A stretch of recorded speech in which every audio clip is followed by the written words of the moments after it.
अमलेंदु उपाध्याय। लंबे इंतजार के बाद दिल्ली के मुख्यमंत्री का नाम कल देर शाम तय हुआ और आज उनका शपथ ग्रहण समारोह अब से कुछ देर बाद होने वाला है। रेखा गुप्ता को भारतीय जनता पार्टी के विधायक दल की बैठक में उनको नेता चुना गया। कल ही उन्होंने दावा पेश किया सरकार बनाने का और आज, हालांकि ये सारी चीजें पहले से तय थी, शपथ ग्रहण की तारीख, शपथ ग्रहण की जगह, शपथ ग्रहण का समय, सब कुछ तय था। तय नहीं था सिर्फ उस व्यक्ति का नाम जिसको शपथ लेनी है। तो कल देर शाम वो भी तय हो गया। तमाम अपने प्रतिद्वंदियों को पछाड़ते हुए उनको नेता चुना गया विधायक दल का, रेखा गुप्ता को। और रेखा गुप्ता आज 12:30 बजे दिल्ली के रामलीला मैदान में शपथ लेने वाली हैं।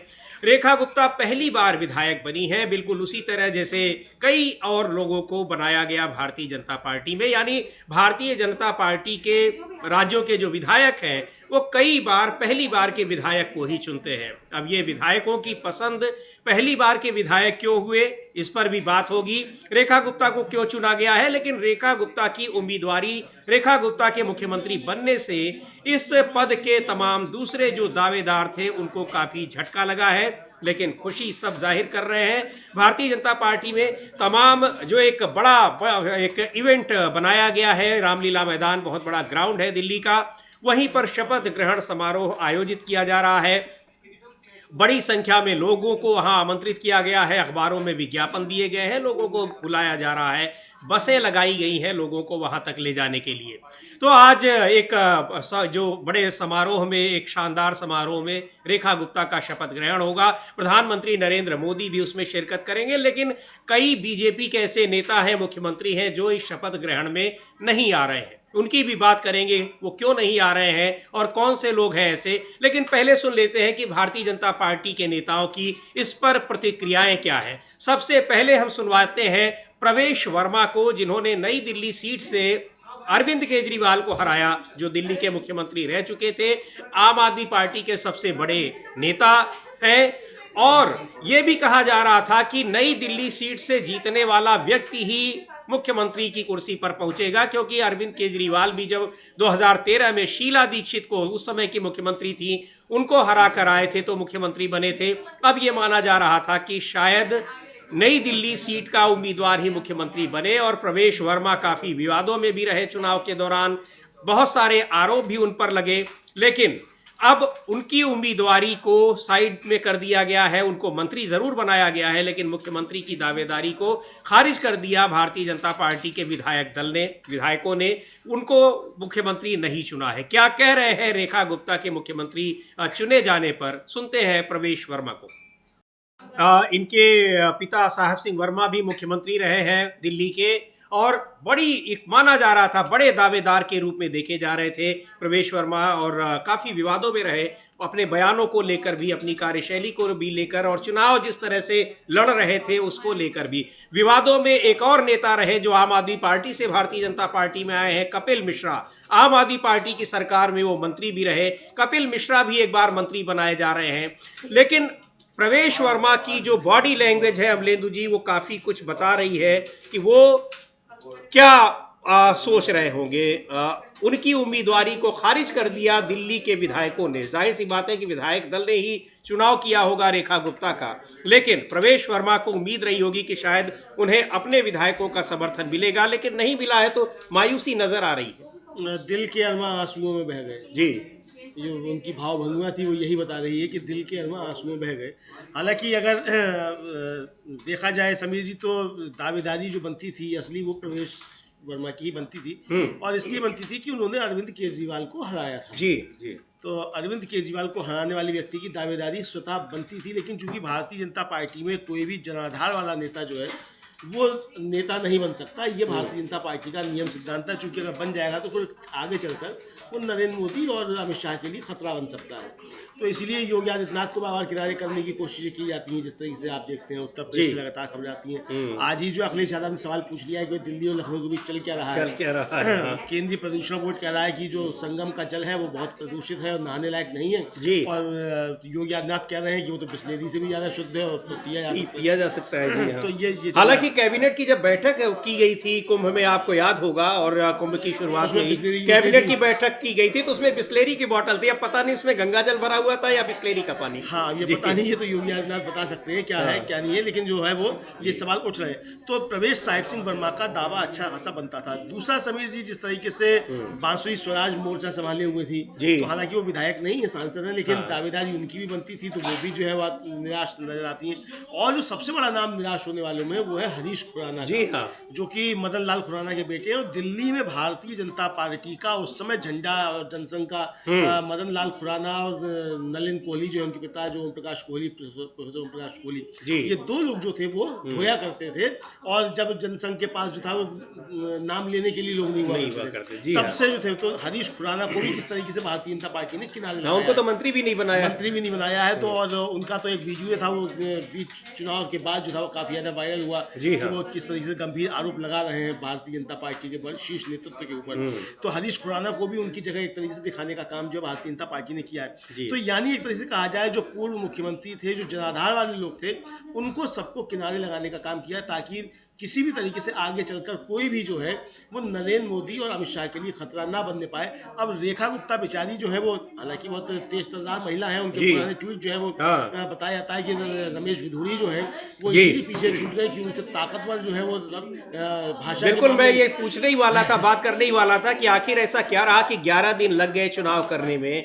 तो कौन से वो मापदंड रहे होंगे भारतीय जनता पार्टी के कि 11 दिन बाद रेखा गुप्ता का चुनाव किया गया। हाँ, जो रमेश विधुरी से जी ज्यादा हाँ। कौन ताकतवर भाषा के मामले में है, हाँ। तो इसलिए वो खोया जा रहा था। तो वो योग्यता जो है वो प्रवेश वर्मा में या हरीश खुराना में नहीं थी, जी हाँ। या कम बांसुरी थी। मतलब कम, जी हाँ। उस तरह की योग्यता नहीं हाँ, है। क्योंकि वो योग्यता सबने साबित हाँ, की है, नहीं, सिर्फ कपिल मिश्रा हो चाहे प्रवेश वर्मा हाँ, हो। सबने साबित किया, लेकिन जी जिस हाँ। तरीके से रेखा गुप्ता ने साबित किया वो योग्यता रमेश विधुरी के मुकाबले, तो उनके मुकाबले थोड़े कम पड़ते हैं, 19 पड़ते हैं। जी। तो इसलिए जो रेखा गुप्ता जो है वो उसमें उस टेस्ट में पास हुई है, तो इसलिए उनका नाम जो आया है। अब विधायक दल ने उनको चुना है, और हालांकि विधायक दल ने चुना किस तरीके से चुना उस पर भी हम लोग बात करेंगे कि ऐसा क्या रहा कि जो तमाम दूसरे दावेदार थे वो पीछे हो गए। और भारतीय जनता पार्टी में पिछले 10 साल का जो एक ट्रैक रिकॉर्ड है, चाहे वो किसी भी पद पर चुनाव करने का हो, मुख्यमंत्री का पद हो, राज्यपाल बनाया जाना हो, राष्ट्रपति पद का उम्मीदवार बनाया जाना हो, तो जिन नामों की जो उम्मीदवार डिजर्व करते हैं और जिनकी चर्चा होती है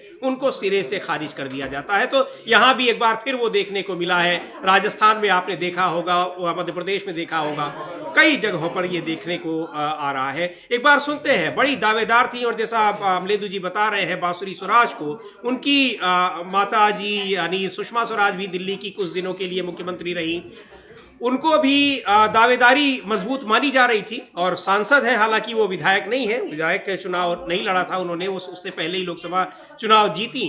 तो बांसुरी स्वराज का क्या कहना है। और कल एक बार जब विधायक दल की बैठक चल रही थी, जब बांसुरी स्वराज वहां पहुंची हैं, तो एकाएक चर्चाएं होने लगी कि मजबूत दावेदार के तौर पर वो भी देखी जा रही हैं, लेकिन नहीं हुआ। आखिर में सभी दावेदार पीछे रह गए। रेखा गुप्ता सबसे मजबूत दावेदार साबित हुई और मुख्यमंत्री बनने जा रही हैं। लेकिन क्या कह रही हैं बांसुरी स्वराज, उनको भी सुन लेते हैं। स्वराज बता रही हैं कि जो जिन मानदंडों पर चुना गया है उसकी चर्चा वो कर रही हैं कि विकास कार्य सबसे ज्यादा उम्मीद है कि रेखा गुप्ता करा सकती हैं, और बहुत कर्मठ नेता उनको बता रही हैं अमलेदु जी। और रेखा गुप्ता एमसीडी में, साउथ दिल्ली की मेयर भी रही हैं, एमसीडी में कॉरपोरेटर रही हैं, पार्षद रही हैं, और वहाँ भी उनका कार्यकाल जो है वो काफ़ी कह लीजिए कि बहुत सशक्त किस्म का रहा है, और शायद उसी का उल्लेख कर रही हूँ बांसुरी स्वराज की एक कर्मठ नेता है, और उनसे उम्मीद है कि दिल्ली विकास के रास्ते पर काफ़ी आगे जाएगा। जी, वो काफ़ी विकास करती हुई वो एमसीडी में दिखाई पड़ती हैं रेखा गुप्ता। वो जो वीडियो उनका काफ़ी ज़्यादा वायरल हो रहा है, तो वही कर्मठता जो है वो कर्मठता चाहिए थी, तो वो उस कर्मठता की वजह से ही उनको शायद चुना गया है। और भारतीय जनता पार्टी में ऐसे कर्मठ लोगों की बहुत आवश्यकता है, और ऐसे कर्मठ लोगों को ही आगे स्थान मिलता है। क्योंकि अब ये भारतीय जनता पार्टी जो बन रही है, जो शेप ले रही है सभी जी, अभी नरेंद्र मोदी की भी बीजेपी नहीं है, अब ये अमित शाह की बीजेपी तैयार हो रही है। तो अमित शाह की बीजेपी अब इसी तरीके की तैयार होगी, जहाँ रेखा गुप्ता होंगी, जहाँ रमेश बिधूरी होंगे, जी। जहाँ भजन लाल शर्मा होंगे, और चुनाव आयुक्त तो भी उनकी पसंद के अब हो रहे हैं, ज्ञानेश कुमार होंगे, विवेक जोशी होंगे। तो इसी तरीके की भारतीय जनता पार्टी तैयार हो रही है। या अमित शाह की भारतीय जनता पार्टी की एक रूपरेखा जो है वो सामने आती जा रही है। तो इसका आप समझ सकते हैं कि कैसी भारतीय जनता पार्टी तैयार हो रही है। जी। तो इस रामलीला मैदान में जो शपथ ग्रहण समारोह होने वाला है अब से कुछ देर बाद, उसमें अब तमाम नेता पहुंच रहे हैं। प्रधानमंत्री को भी पहुंचना है, राजनाथ सिंह जो रक्षा मंत्री हैं पहुंच गए हैं, कई राज्यों के मुख्यमंत्री उप मुख्यमंत्री आए हुए हैं, देवेंद्र फडणवीस महाराष्ट्र के मुख्यमंत्री, एकनाथ शिंदे जो शिवसेना के नेता हैं, डिप्टी चीफ मिनिस्टर हैं महाराष्ट्र के, पूर्व मुख्यमंत्री और मौजूदा उप मुख्यमंत्री एकनाथ शिंदे। लेकिन एकनाथ शिंदे एक बार फिर अपनी उन योजनाओं की चर्चा करना नहीं भूलते हैं जो मुख्यमंत्री रहते उन्होंने अपने गठबंधन की जीत का श्रेय जिस योजना को दिया था, एक बार वो फिर कह रहे हैं कि हमारी उस योजना की जीत दिल्ली में भी हुई है। हालांकि उसका जो एक कह लीजिए कि क्रेडिट था वो इस रूप में दिया गया कि उनको मुख्यमंत्री की कुर्सी से हटाकर उप मुख्यमंत्री बना दिया गया। लेकिन एकनाथ शिंदे अपनी उस योजना को लेकर काफी अभी भी उत्साहित रहते हैं। सुनते हैं दिल्ली की मुख्यमंत्री रेखा गुप्ता के मुख्यमंत्री बनने पर एकनाथ शिंदे ने क्या कहा है। लेकिन एकनाथ शिंदे रह रहकर वो अपनी उन योजनाओं की याद आती रहती है उनको, और ये जताते भी रहते हैं कि उनके साथ भारतीय जनता पार्टी ने क्या किया महायुति सरकार में। इस गठबंधन में भारतीय जनता पार्टी ने गठबंधन का धर्म क्या किस तरह से निभाया, इसकी भी याद वो दिलाते रहते हैं। सुनते हैं एकनाथ शिंदे को, वो क्या कह रहे हैं। अभी अमलेंदु जी, एकनाथ शिंदे को हम सुनते हैं, लेकिन एकनाथ शिंदे अपनी योजनाओं की चर्चा कर रहे हैं। यानी वो इस समय भी बता देना चाहते हैं कि मैं उस बात को भूला नहीं हूं कि कैसे हमारी वजह से जीत हुई गठबंधन की, लेकिन हमको खुद डिमोट कर दिया गया। हाँ बिल्कुल, ये बताना नहीं भूले हैं। और जो उन्होंने कहा है कि वो लाडली बहना जो है बनने जा रही है, तो उन्होंने बता दिया है कि महाराष्ट्र में भी जो सरकार बनी वो लाडली बहना की वजह से बनी, और दिल्ली में भी जो सरकार बनी वो लाडली बहना की वजह से बनी। क्योंकि दिल्ली में भी बीजेपी ने वायदा किया था कि 2500 रुपये देगी या 2100 जो भी मतलब कि वो बहनों को, लाडली बहनों को देगी। तो यानी एक तरीके से एकनाथ शिंदे ने यहाँ आकर रंगों में भंग डालने का काम ये किया है कि बीजेपी को याद दिलाया है कि आपको दिल्ली में लाडली बहनाओं को पैसा देना है जो आपने वायदा किया था, जिसकी वजह से आपकी सरकार बनी है। तो ये एकनाथ शिंदे बता रहे हैं। एक तरीके से देखा जाए तो एकनाथ शिंदे ने एक प्रेशर पॉलिटिक्स बीजेपी के ऊपर वो दिल्ली आकर भी कर दी है। जी हाँ। और एकनाथ शिंदे कोई ऐसा मौका नहीं चूक रहे जब वो प्रेशर पॉलिटिक्स ना करे।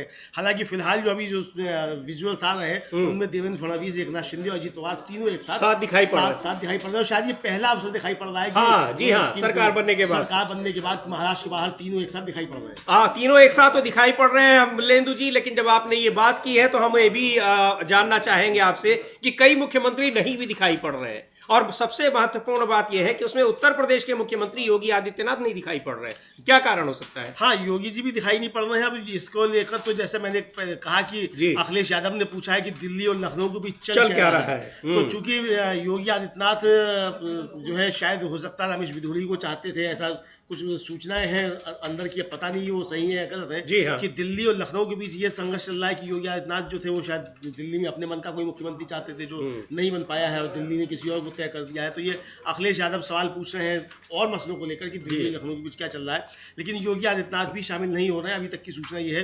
हालांकि बताया ये जा रहा है कि वो चूंकि आज विधानसभा में उत्तर प्रदेश विधानसभा में बजट पेश किया जाना है, लेकिन बजट तो पेश करना है वित्त मंत्री सुरेश कुमार खन्ना को। तो योगी जी क्या है, स्टेट प्लेन से आप आ सकते हैं, 11 बजे बजट पेश होना था, पेश हो गया, तो आप 11:30 बजे चलते तो दिल्ली आ जाते, आप शामिल हो सकते थे, लेकिन वो नहीं आ रहे हैं। इसी तरीके से जो एक और महत्वपूर्ण नाम है वो है नीतीश कुमार। जी हाँ। और नीतीश कुमार को लेकर बहुत चर्चाएं लगातार चलती रहती है। नीतीश कुमार जो है वो नाराज चल रहे हैं या क्या है, वो लाइव विजुअल्स हम लोग देख रहे हैं। जी, ये लाइव शपथ ग्रहण समारोह की तस्वीरें हैं अमलेंदु जी, रामलीला मैदान की, और उसमें प्रधानमंत्री नरेंद्र मोदी भी पहुंच चुके हैं। हमारे संवाददाता शायद इकरार भी वहां होंगे, अगर हमारी टीम उनसे संपर्क कर सकती है तो बेहतर होगा। जी बिल्कुल, हम इकरार, हमारे जो डीबी लाइव के संवाददाता हैं वो भी वहां मौजूद हैं, और अगर उनसे संपर्क होता है तो हम एक बार उनसे जानना चाहेंगे कि क्या स्थिति है वहां पर, किस तरह की तैयारियां हैं, कौन लोग पहुंचे हैं और कितने बजे किस समय शपथ ग्रहण होना है। रेखा गुप्ता मुख्यमंत्री पद की शपथ लेने वाली हैं और उनके साथ ही ये 6 मंत्री जो हैं वो भी शपथ लेंगे, जिनमें प्रवेश वर्मा और कपिल मिश्रा, इन दोनों का भी नाम है। तो बहुत सारी चीजें हैं, लेकिन गठबंधन के सहयोगियों के जो सबसे महत्वपूर्ण सहयोगी बिहार के मुख्यमंत्री नीतीश कुमार हैं, उनका ना आना भी कई सवाल खड़े कर रहा है। और नीतीश कुमार पिछले कई महीनों से ये संदेश देने की कोशिश कर रहे हैं कि भारतीय जनता पार्टी के साथ यानी एनडीए गठबंधन के भीतर जो 2 बड़ी पार्टियां हैं उनके बीच में किस तरह की तलखी बनी हुई है। आज इस शपथ ग्रहण समारोह में उनका ना आना ये भी एक बड़ा सवाल बनकर उभर रहा है। लेकिन जो अमलेंदु जी अभी कह रहे थे कि सबसे बड़ा सवाल तो ये कि उत्तर प्रदेश के मुख्यमंत्री योगी आदित्यनाथ, मुश्किल से 35-40 मिनट की दूरी है, हवाई दूरी लखनऊ से दिल्ली की, लेकिन योगी आदित्यनाथ इस शपथ ग्रहण समारोह में नहीं पहुंच रहे। हाँ, लेकिन अभी 4 मिनट पहले उनका जो है ट्वीट आ गया है योगी जी का, और वो क्या लिख रहे हैं आप अगर आप बता देंगे। जी बिल्कुल, ये मैं देख रहा हूं अमलेंदु जी, और लिख रहे हैं योगी आदित्यनाथ ने अपने जो ट्विटर हैंडल है उससे उन्होंने संदेश बधाई दी है। श्रीमती रेखा गुप्ता जी को दिल्ली के मुख्यमंत्री पद की शपथ लेने पर हृदय तल से बधाई व शुभकामनाएं। पूर्ण विश्वास है कि आदरणीय प्रधानमंत्री श्री नरेंद्र मोदी जी के यशस्वी मार्गदर्शन व आपके कुशल नेतृत्व में राष्ट्रीय राजधानी दिल्ली डबल इंजन की भाजपा सरकार की लोक कल्याणकारी नीतियों के साथ समग्र विकास की नई ऊंचाइयों को स्पर्श करते हुए सुरक्षा, सुव्यवस्था और सुशासन के आदर्श मानक स्थापित करेगी। उत्तर प्रदेश के वित्तीय वर्ष 2025-26 के बजट प्रस्तुतिकरण में व्यस्तता के कारण आपके शपथ ग्रहण समारोह में सम्मिलित नहीं हो पा रहा हूं। तो ये योगी आदित्यनाथ ने वही बात कही है कि किस वजह से नहीं आ रहे हैं कि बजट आज वहाँ पर पेश हो रहा है उत्तर प्रदेश विधानसभा में 2025-26 का वित्त वर्ष का, उस वजह से वो नहीं आ पा रहे हैं। लेकिन यही बात है कि बजट वहाँ पर वित्त मंत्री सुरेश खन्ना है, उनको प्रस्तुत करना है, वहाँ रहकर आ सकते थे, लेकिन ये उनकी अपनी व्यवस्था है। पर ट्वीट करके उन्होंने ये जो जानकारी दी है ये भी महत्वपूर्ण है, क्योंकि अभी तक ये ट्वीट नहीं आया था कि वो क्यों नहीं आ रहे हैं। जी बिल्कुल, अभी तक ये नहीं था क्यों नहीं आ रहे। अब बहरहाल उन्होंने जो है वो ट्वीट करके बधाई दे दी। ट्वीट तब किया है जब बजट पेश हो चुका है। हाँ, जब बजट पेश हो चुका है और वहाँ राष्ट्रगान हो चुका है। जी हाँ, शपथ ग्रहण समारोह में राष्ट्रगान हो चुका है, तब योगी आदित्यनाथ जी का ट्वीट जो है वो सामने आया है। तो आप समझ सकते हैं कि लखनऊ और दिल्ली के बीच क्या चल रहा है। यानी क्या लखनऊ और दिल्ली एक साथ बैठना नहीं चाहते हैं, ये भी जो चर्चाएं लगातार चलती रहती हैं उन पर जो है फिर एक तरह से कहा जाए वो चीजें फिर उखड़ कर सामने आ चुकी हैं। क्योंकि अखिलेश यादव तो रोज सवाल पूछते हैं कि लखनऊ और दिल्ली के बीच में क्या चल क्या रहा है। दुआ सलाम तक बंद है। उन्होंने संसद में लोकसभा में ये बात कह दी थी। एक बार एकनाथ शिंदे सुनेंगे, लेकिन उसके पहले अलका लांबा जो कांग्रेस पार्टी की नेता हैं और दिल्ली की पूर्व मुख्यमंत्री अब तो हो गई आतिशी, उनके खिलाफ उन्होंने कांग्रेस पार्टी के नेता उम्मीदवार के तौर पर चुनाव भी लड़ा था।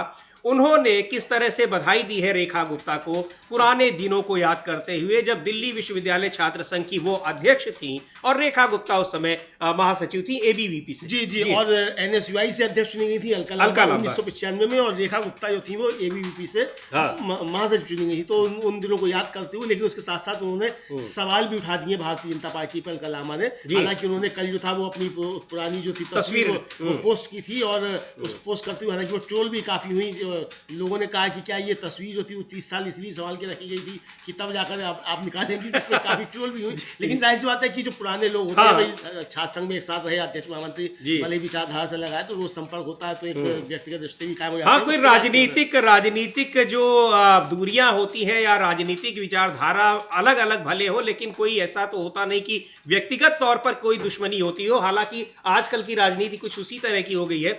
सुनते हैं अलका लांबा ने किस तरह से उन पुराने दिनों को याद करते हुए रेखा गुप्ता को दिल्ली का मुख्यमंत्री बनने पर बधाई दी है। सीधे ले चलते हैं रामलीला ग्राउंड, जहां शपथ ग्रहण समारोह चल रहा है। आवाज समारोह चल रहा है और प्रवेश वर्मा, आशीष सूद और मनंजर सिंह सिरसा शपथ ले रहे हैं। कपिल मिश्रा भी दिखाई पड़ रहे हैं, अभी उसके बाद उनका भी नंबर आएगा।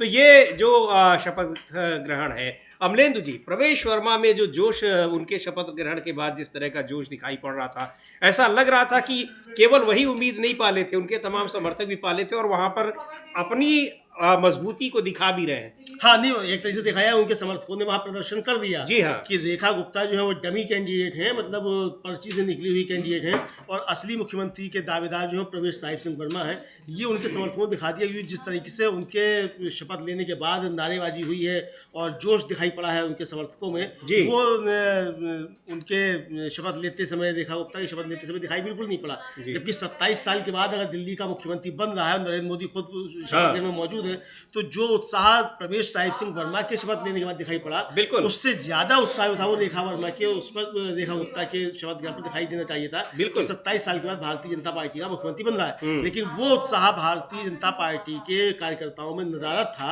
जो उत्साह था वो प्रवेश साहिब सिंह वर्मा के शपथ लेते समय दिखाई पड़ा। यानी समीर जी, भारतीय जनता पार्टी के अंदर जो पर्ची सिस्टम चल रहा है उसके खिलाफ एक तरीके से देखा जाए तो भाजपा के कार्यकर्ताओं का विद्रोह, आप इसको भी कह सकते हैं, या उनकी असहमति जो वो साफ तौर पर नजर आई है। और एक चीज और अमलेदु जी, योगी आदित्यनाथ का तो अभी से कुछ देर पहले ट्वीट आ गया कि वो बजट पेश हो रहा है, वो नहीं आ पा रहे हैं, और ट्वीट करके उन्होंने बधाई भी दी, ये जानकारी भी दी अपने ना आने की वजह। नीतीश कुमार ने ऐसी कोई वजह भी नहीं बताई है कि वो क्यों नहीं आ रहे हैं शपथ ग्रहण समारोह में, और उन्होंने शायद जरूरत भी नहीं समझी इस वजह को बताने की, लेकिन ना आना चर्चा का विषय है और कई सवाल तो खड़े ही कर रहा है। हाँ, बिल्कुल कई सवाल खड़े कर रहा है। तो नीतीश कुमार अभी दिल्ली आए थे और फिर जो थे वो बिना प्रधानमंत्री से मिले हुए लौट कर चले गए, और अब प्रधानमंत्री जा रहे हैं बिहार, तो उनकी मुलाकात जो है नीतीश कुमार की, वो उनसे एक कार्यक्रम में होगी, और नीतीश कुमार से मतलब उनका कोई अकेले में मुलाकात कुछ नहीं होगी। ये भी समझा जा रहा है। मेरे सामने उनका ट्विटर हैंडल भी खुला हुआ है समझिए नीतीश कुमार का, और वो 17 घंटे पहले उस पर एक ट्वीट है, उससे पहले जो है मतलब उसके बाद कोई ट्वीट नहीं है। यानी नीतीश कुमार ने अभी सार्वजनिक तौर पर रेखा गुप्ता को कोई बधाई भी नहीं दी है। जबकि अन्य जो सहयोगी हैं जैसे एकनाथ शिंदे, अजित पवार, वो पहुंचे हुए हैं कार्यक्रम में, तो और नीतीश कुमार नहीं पहुंचे हुए हैं, तो इसको लेकर भी सवाल उठ रहे हैं। योगी आदित्यनाथ भी नहीं पहुंचे, लेकिन योगी आदित्यनाथ ने फिर भी एक तरीके से मतभेदों पर पर्दा डालने की कोशिश की कि बहाना लिया कि साहब बजट सत्र है और बजट पेश किया जा रहा है, तो मैं इसलिए उपस्थित नहीं हो पा रहा हूँ। लेकिन नीतीश कुमार ने ये भी एक तरीके से कहा जाए कि जो कर्टसी होती है वो भी दिखाने की कोई प्रयास नहीं किया है कि मैं नहीं आ पा रहा हूँ तो कुछ भी बहाना बनाऊं कि मैं प्रगति यात्रा, जिसको तेजस्वी कहते हैं दुर्गति यात्रा है, उसमें हूँ, या बजट सत्र है, क्या है, कुछ कारण है, कुछ भी जो है वो उन्होंने नहीं बताया है। तो ये साफ तौर पर एनडीए में फूट जो है वो साफ नजर आ रही है कि यानी नरेंद्र मोदी के साथ मंच शेयर नहीं करने से बच रहे हैं नीतीश कुमार कि उनके साथ शेयर ना किया जाए। और एक बार फिर रुक करेंगे हम लोग ये शपथ ग्रहण समारोह का, बड़े इंतजार करते दिखाई पड़ रहे हैं कपिल मिश्रा, इनको लेकर भी बड़ी चर्चाएं हैं।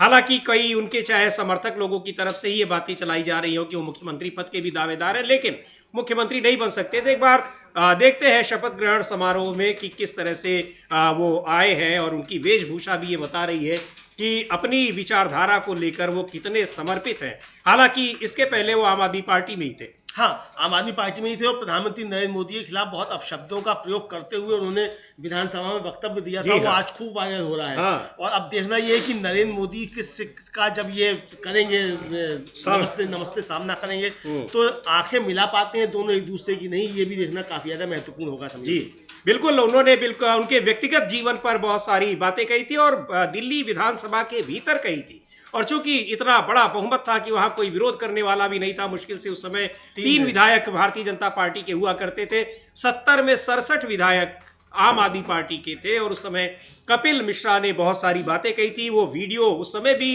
काफी चर्चा में रहा, और आज एक बार फिर वायरल हो रहा है जब वो मंत्री पद की शपथ ले रहे हैं। निश्चित तौर पर वो देखने लायक दृश्य होगा जब वो प्रधानमंत्री नरेंद्र मोदी से मिलेंगे। स्क्रीन पे दिखाएंगे उसको हम बिल्कुल फुल स्क्रीन पर दिखाएंगे कि किस तरह से दोनों का एक दूसरे का सामना कर रहे हैं। क्या प्रधानमंत्री नरेंद्र मोदी ने वो वीडियो नहीं देखा होगा जिसमें कपिल मिश्रा उनके व्यक्तिगत जीवन से संबंधित बहुत आपत्तिजनक बातें कह रहे हैं।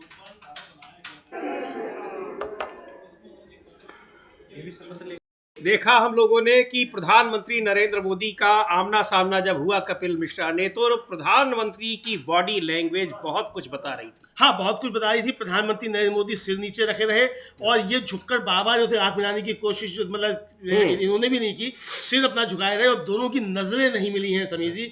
यानी नरेंद्र मोदी के मन में कुछ ना कुछ है अभी भी कपिल मिश्रा को लेकर। ये समझाया सकता है कि उन्होंने शायद दिल से माफ नहीं किया है, जैसे कि उन्होंने दिल से माफ नहीं किया था जो साध्वी प्रज्ञा थी, तो अब ये दिल से माफ नहीं किया कपिल मिश्रा को, साहब दिल से माफ किया नहीं, लेकिन एमपी बना हाँ, दिया, तो इनको भी माफ नहीं किया लेकिन मिनिस्टर बना हाँ, दिया। इनको मिनिस्टर बना दिया, लेकिन एक तरीके से कहा जाए इनको इनाम दे दिया है कि आपने अरविंद केजरीवाल के खिलाफ जो लाठियां भांजी थी उसका इनाम दे दिया, लेकिन जो व्यक्तिगत टिप्पणी की थी उसके लिए माफ शायद नहीं किया है। और मुझे लगता है ऐसी व्यक्तिगत टिप्पणियों के लिए माफ किया भी नहीं जाना चाहिए, क्योंकि राजनीति में आपके विरोध हो सकते हैं, आप चाहे किसी भी दल में रहे, आपके वैचारिक विरोध हो सकते हैं, लेकिन अगर स्तर से गिरकर आप व्यक्तिगत टिप्पणियां करते हैं तो इसका राजनीति में कोई स्थान नहीं होना चाहिए। हालांकि प्रधानमंत्री खुद जो है व्यक्तिगत टिप्पणियां सही करते रहते हैं, लेकिन फिर भी जो है राजनीति में ऐसा स्थान जो है नहीं होना चाहिए कि आप किसी भी इस तरीके से निम्न स्तर पर जाकर व्यक्तिगत टिप्पणियां करें कि आगे चलकर आपको जो है फिर आंख मिलाने की नहीं, वो डॉक्टर बशीवत का हाँ, वही मुझे याद कर रहा था, लेकिन ये गुंजाइश रहे जब कभी हम दोस्त हो जाएं तो शर्मिंदा ना हो। लेकिन आज वो स्थिति आ गई कि कपिल मिश्रा को शर्मिंदा होना पड़ा प्रधानमंत्री नरेंद्र मोदी के सामने,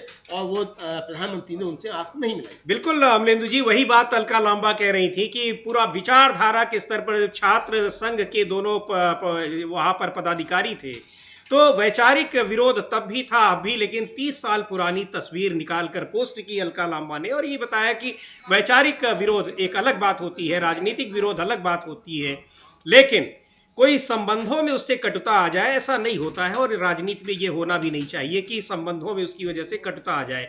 तो वही दिखाई पड़ा।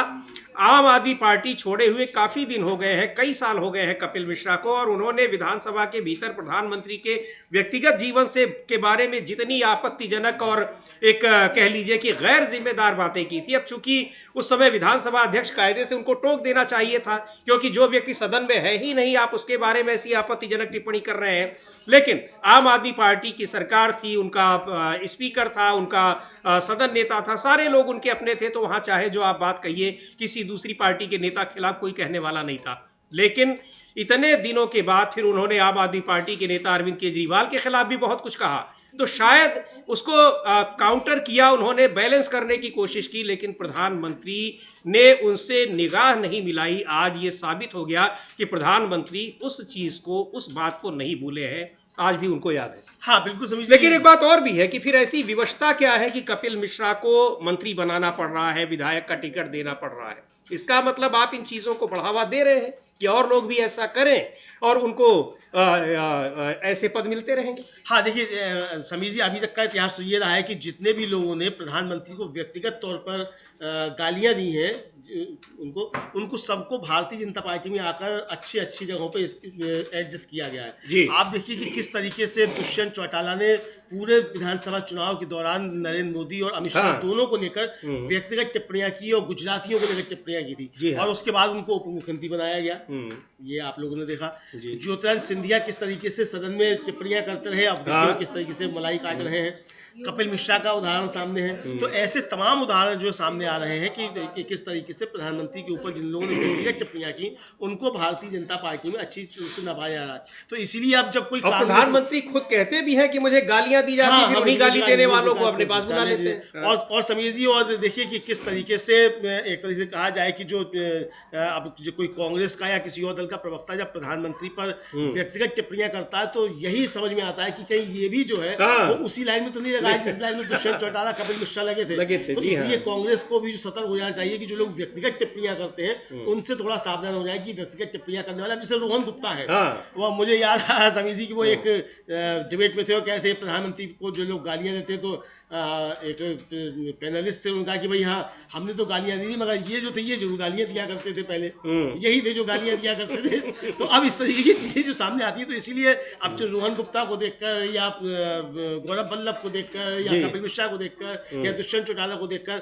अब ये लगता है कि जो कोई भी कांग्रेस का या किसी और दल का प्रवक्ता जो है वो आकर प्रधानमंत्री के ऊपर अगर व्यक्तिगत छीटाकशी करता है तो लगता है कि भारतीय जनता पार्टी में अपना स्थान कोई शायद बना रहा होगा। अभी क्योंकि उन मापदंडों पर वो खरा उतरने की कोशिश कर रहा है, जिन मापदंडों पर वहां पर तवज्जो मिलती है, आपको बड़े पद मिलते हैं और आपत्तिजनक बयान, आपत्तिजनक चीजें, असंसदीय शब्द, इस तरह के प्रयोग किए हुए तमाम नेता बड़े पदों पर हैं, और यहाँ भी दिल्ली में भी जब मुख्यमंत्री से लेकर और कई मंत्री शपथ ले रहे हैं, सोशल मीडिया पर उनकी पुरानी बातें, ट्वीट्स और जो कुछ उन्होंने कहा है, बयान दिया है, यहाँ तक कि भारतीय जनता पार्टी के नेताओं के लिए ही कहा है, वो सारी चीज़ें अब सामने आ रही हैं। तो इसका मतलब ये है कि निश्चित तौर पर इस तरह के लोगों को ऐसी बातें कहने का बढ़ावा मिलता है, दूसरे लोग भी उससे प्रेरित होते हैं, जो ठीक नहीं है। लेकिन राजनीति में पिछले करीब 1 दशक से यही चल रहा है और इस तरह के लोगों को बड़ा पद मिल रहा है। तो दिल्ली में रेखा गुप्ता ने मुख्यमंत्री पद की शपथ ले ली, उनके साथ 6 और मंत्रियों ने शपथ ली है। कपिल मिश्रा और प्रवेश वर्मा भी उसमें शामिल हैं, और इन सारे लोगों ने, कई लोग पहुंचे, एनडीए के कुछ नेता, खासतौर पर नीतीश कुमार नहीं पहुंचे, बड़ी चर्चाएं हैं। उत्तर प्रदेश के मुख्यमंत्री योगी आदित्यनाथ भी नहीं पहुंचे, लेकिन उन्होंने ट्वीट किया, जानकारी दी कि बजट सत्र में मैं व्यस्त हूं, आज बजट पेश किया जाना है, और उसकी वजह से नहीं पहुंच पाया। हालांकि जब उनका ट्वीट आया तब तक उत्तर प्रदेश में 2025-26 का बजट पेश हो चुका था, वित्त मंत्री सुरेश खन्ना बजट पेश कर चुके थे। इसमें अब रुक करते हैं कुछ दूसरी खबरों का। सबसे महत्वपूर्ण बात यह कि अमेरिका में डोनाल्ड ट्रंप जब से दूसरी बार राष्ट्रपति बने हुए हैं, एक के बाद एक झटके वो भारत को दे रहे हैं, भारत के लोगों को दे रहे हैं, सरकार को दे रहे हैं। एक बार फिर उन्होंने बड़ा झटका दिया है। वहीं अभी एक दिन पहले ही वहाँ की कोर्ट ने कहा है, भारत से अडानी के मामले में कोऑपरेट करने की बात कही है, वो भी भारत की मुश्किलें बढ़ाने वाली है, भारत सरकार की मुश्किलें बढ़ाने वाली है, क्योंकि अडानी की मुश्किलें बढ़नी है तो इसका मतलब सरकार की भी मुश्किलें बढ़ रही हैं। ताज़ा तरीन क्या है मामला, अमलेंदु जी, एक बार जो नया झटका दिया है डोनाल्ड ट्रंप ने भारत को? डोनाल्ड ट्रंप ने एक नया झटका समीर जी ये दिया है कि जो प्रधानमंत्री नरेंद्र मोदी अमेरिका में जाकर एलन मस्क जो टेस्ला के मालिक हैं और ट्विटर के मालिक हैं, उनसे उनकी मुलाकात हुई थी, और शायद इस पर कुछ बातचीत हुई थी कि भारत जो में आकर वो अपनी फैक्ट्री लगाएं, और यहाँ जो है वो कारों का, इलेक्ट्रिक कारों के सबसे बड़े निर्माता टेस्ला ही है दुनिया भर में, और भारत ने 100% उस पर जो है वो टैरिफ लगाया हुआ है, विदेश से जो इलेक्ट्रिक बाहर आते हैं उस पर। तो उसको लेकर शायद कुछ बातचीत हुई थी, और ये चर्चा थी कि टेस्ला जो है वो भारत में अपनी लगाना चाहता है फैक्ट्री, और उसके लिए महाराष्ट्र जो है वो सबसे ज़्यादा उसमें सबसे आगे था कि महाराष्ट्र में वो लगा सकता है। इसको लेकर जो फॉक्स टीवी है, जिसको समझा जाता है कि वो ट्रंप का ही समर्थक है, फॉक्स टीवी उसमें अमेरिका का, उस पर एक साक्षात्कार हुआ ट्रंप का 18 फरवरी को। उसमें ट्रंप ने जो कहा है उसको लेकर सवाल उठ रहे हैं, और ट्रंप ने जो साक्षात्कार में कहा कि ये कहा कि अगर टेस्ला भारत में टैरिफ को दरकिनार करने के लिए कारखाना बनाती है तो ये अमेरिका के लिए अनुचित होगा। ये उन्होंने जो है सीधे सीधे एक तरीके से एलन मस्क को अब ये धमकी दी है कि अगर आप टैरिफ को लेकर अगर आप भारत में उसके बाद भी अगर आप लगाते हैं तो अमेरिका के लिए अनुचित होगा।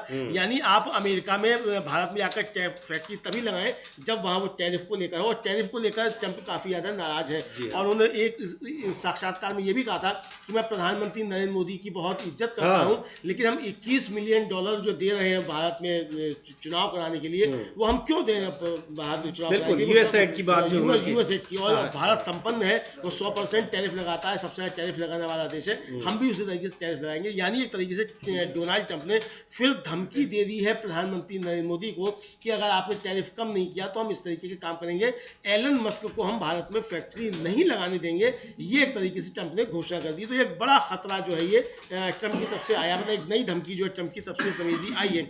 और इसको लेकर हम लोगों ने कल दिखाया भी था कि किस तरीके से गुजरात में जो है वो प्रदर्शन किया कांग्रेस के सांसद ने।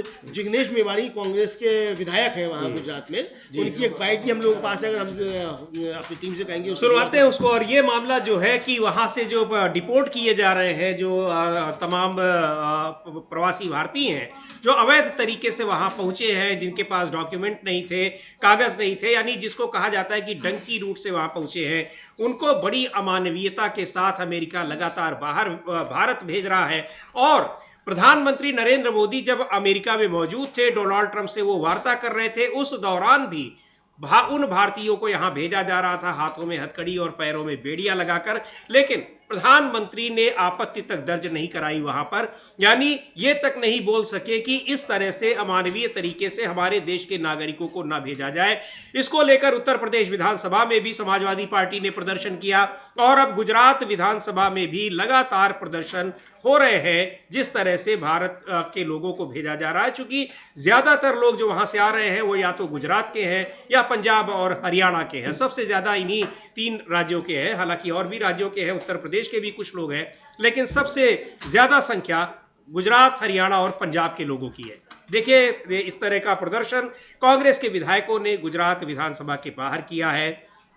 इस मुद्दे पर सरकार घिरी हुई है। बड़े सवाल उठ रहे हैं कि आखिर प्रधानमंत्री नरेंद्र मोदी क्या अपने देश के नागरिकों की इज्जत का, उनके सम्मान का मामला भी अमेरिका में नहीं उठा सकते, जबकि दूसरे देशों ने अपने देश के नागरिकों को जो इसी तरह से अमेरिका पहुंचे हुए थे उन्हें बड़े सम्मान के साथ वापस बुलाया है, अपने जहाज भेजकर बुलाया है। तो ये सवाल उठ रहा है कि भारत ने ऐसा क्यों नहीं किया, और जबकि प्रधानमंत्री नरेंद्र मोदी उस समय वहां पर मौजूद रहे। अमेरिका में उनकी वार्ता चल रही है डोनाल्ड ट्रंप से, और भारतीयों को हाथों में हथकड़ी और पैरों में बेड़ियां पहनाकर भेजा जा रहा है। जिस समय उनकी वार्ता चल रही थी उसी समय हथकड़ियां पहनाई जा रही थी, और उसका अमेरिका ने वीडियो जारी कर दिया जी कि किस तरीके से हम लगाएंगे हथकड़ियां, और किस तरीके बहुत अमानवीय तरीके से वो लगाया जा रहा है जी, ये देखने में आया। और भारत सरकार की तरफ से इस पर कोई स्पष्टीकरण नहीं आया कि प्रधानमंत्री नरेंद्र मोदी ने ट्रंप से इसको लेकर कुछ कहा कि नहीं कहा।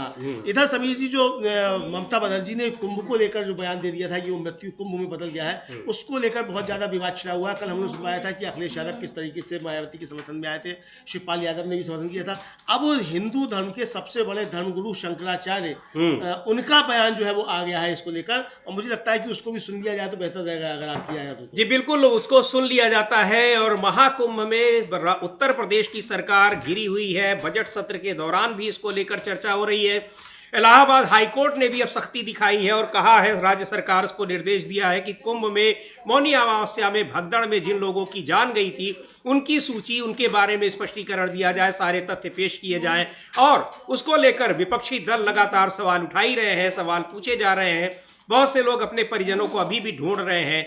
सुनते हैं, उस पर ममता बनर्जी ने भी इसको लेकर तल्ख टिप्पणी की थी।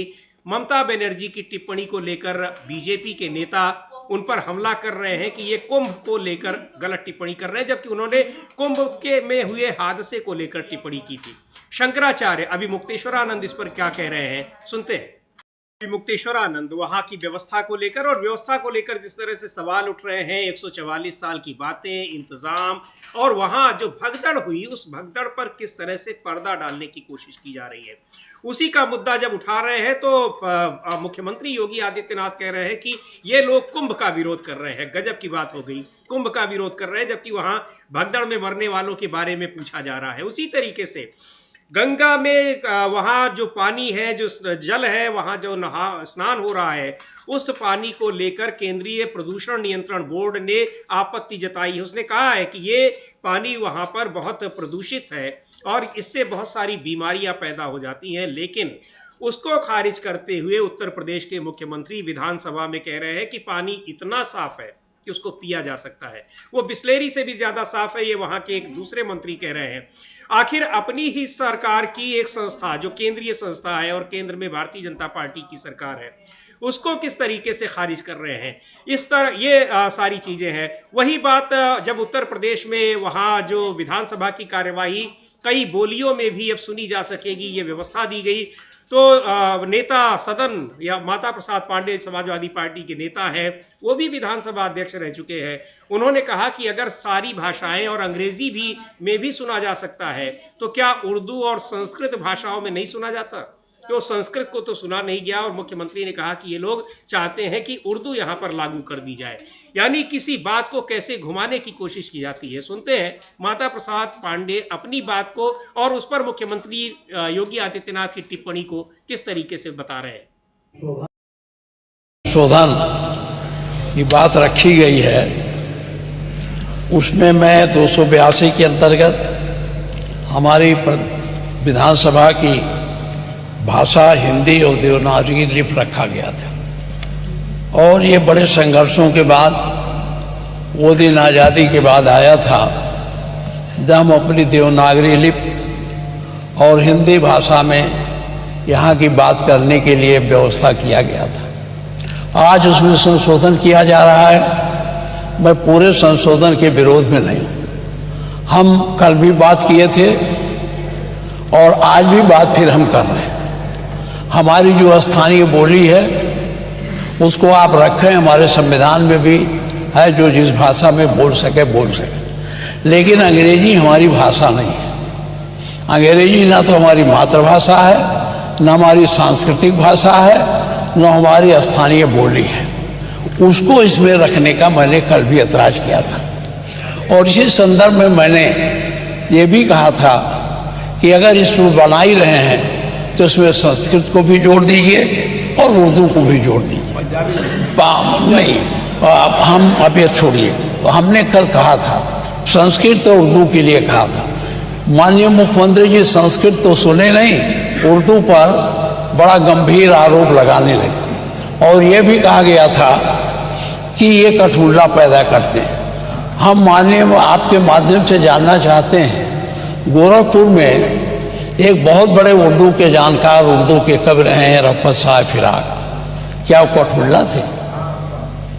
क्या मुंशी प्रेमचंद जो आपके नॉर्मल स्कूल में अध्यापक थे गोरखपुर के, उसमें बैठ के उर्दू में उपन्यास लिखे तो कठपुतला थे?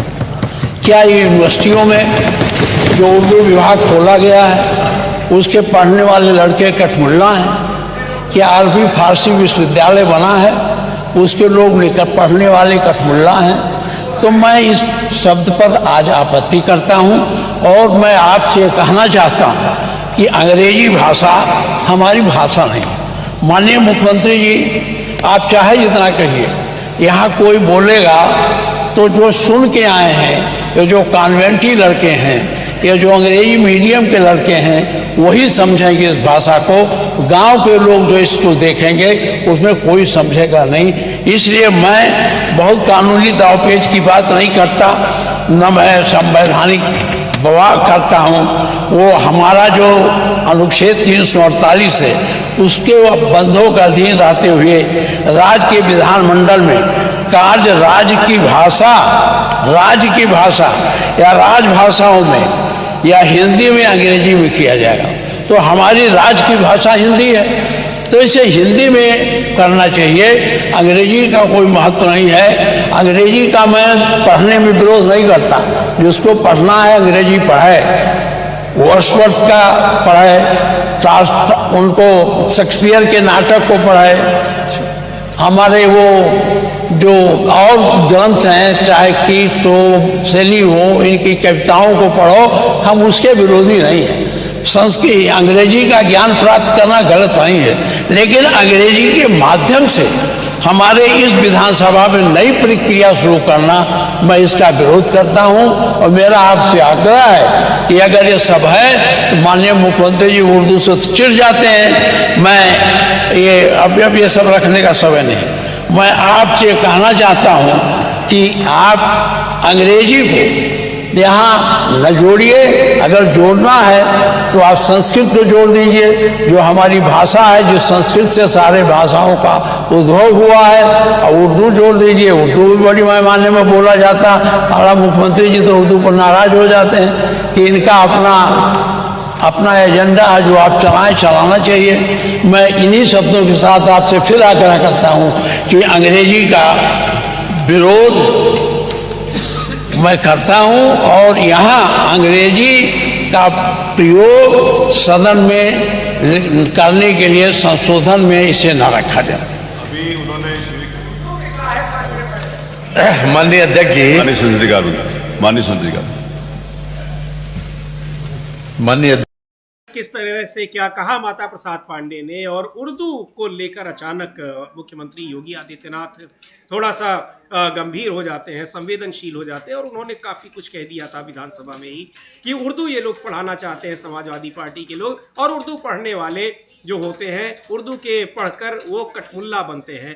क्यों कहा पता नहीं, उसको कार्यवाही से विधानसभा अध्यक्ष ने निकाला या नहीं निकाला, लगता तो नहीं कि निकाला होगा, लेकिन अगर निकाला होगा तो वो भी हम आपको ज़रूर बताएंगे। और इस बीच कांग्रेस पार्टी के नेता राहुल गांधी रायबरेली पहुंचे हैं, वहां से वो सांसद हैं। रायबरेली में उनके कई कार्यक्रम हैं और एक दिन पहले ही यहाँ पर जो कांग्रेस पार्टी के राष्ट्रीय महासचिवों और प्रभारियों की बैठक हुई थी, उसको लेकर भी एक कांग्रेस नए सिरे से अपनी रणनीति तय कर रही है कि कैसे तमाम मुद्दों पर, जो राजनीतिक मुद्दे हैं उन पर आगे बढ़ना है। जो चुनाव आयोग को लेकर जिस तरह के आरोप लग रहे हैं उसको लेकर लोगों के बीच कैसे जाना है। सुनते हैं जो कल की मीटिंग में जो बातें हुई उस पर कांग्रेस के नेता जयराम रमेश क्या कहते हैं। लेकिन बहुत से ऐसे मुद्दे हैं जिसमें कांग्रेस पार्टी बहुत आक्रामक तरीके से अब सड़कों पर उतरने की तैयारी कर रही है। जयराम रमेश को सुनते हैं। आज 11:30 बजे से लेकर 6:30 बजे तक 7 घंटे तक ये बैठक चली। सारे प्रभारी और इंचार्ज एआईसीसी के मौजूद थे और इस बैठक की अध्यक्षता कांग्रेस अध्यक्ष मल्लिकार्जुन खड़गे जी ने की, राहुल गांधी जी और सभी प्रभारी और इंचार्ज मौजूद थे। कई विषयों पर चर्चा हुई, खास तौर से 26 दिसंबर 2024 को बेलगावी में जो नव सत्याग्रह बैठक में जो प्रस्ताव पारित हुआ था उस पर जो फॉलोअप कार्यवाही करनी है उस पर चर्चा हुई है। मऊ में हमारी जय बापू, जय भीम, जय संविधान रैली हुआ था 26 जनवरी को और अभी 1 साल के लिए संविधान बचाओ राष्ट्रीय यात्रा हर एक राज्य में, हर एक जिले में, हर एक प्रखंड में निकाला जाएगा, उस पर चर्चा हुई है।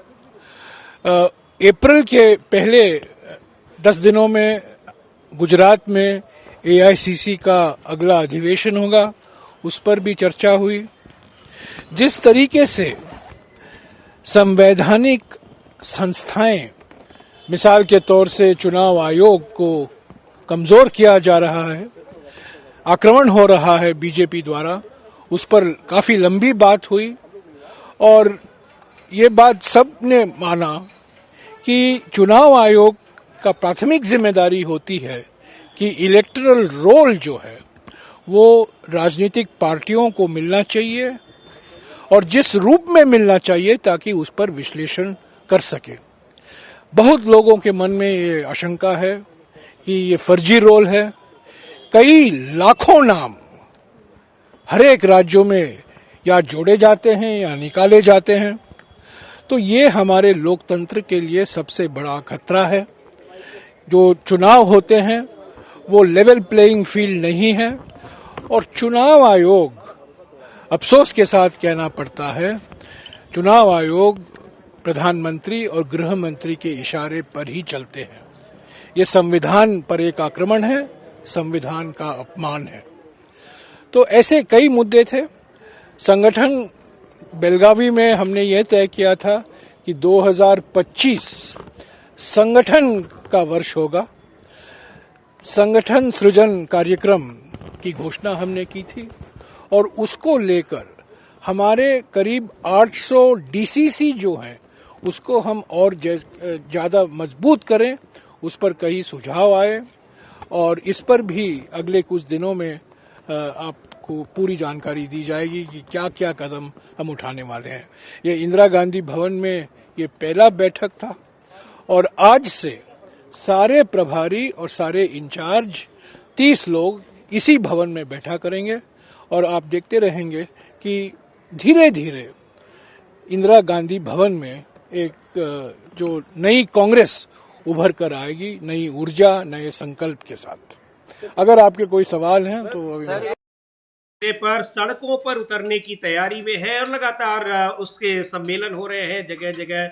महू में अभी पिछले दिनों मध्य प्रदेश के महू में वहाँ सम्मेलन हुआ और उसके बाद संविधान को लेकर लोकसभा चुनाव से पहले ही कांग्रेस पार्टी भारतीय जनता पार्टी पर आक्रामक रही है और उसमें भी संवैधानिक संस्थाओं को जिस तरह से आरोप लगा रही है कांग्रेस पार्टी की बीजेपी कमजोर कर रही है, खासकर चुनाव आयोग को लेकर उस पर एक बड़े आंदोलन की तैयारी में दिख रही है। नतीजा क्या होता है इस पर ये देखने वाली बात होगी। सुप्रीम कोर्ट में भी चुनाव आयोग को लेकर उनकी जो नियुक्तियां हुई हैं उस पर सुनवाई चल रही है, लेकिन नियुक्तियां हो ही गई, हालांकि सुनवाई उस पर अभी भी हो रही है, उस पर भी रहेंगी निगाहें, आपको हम आप तक पहुंचाते रहेंगे।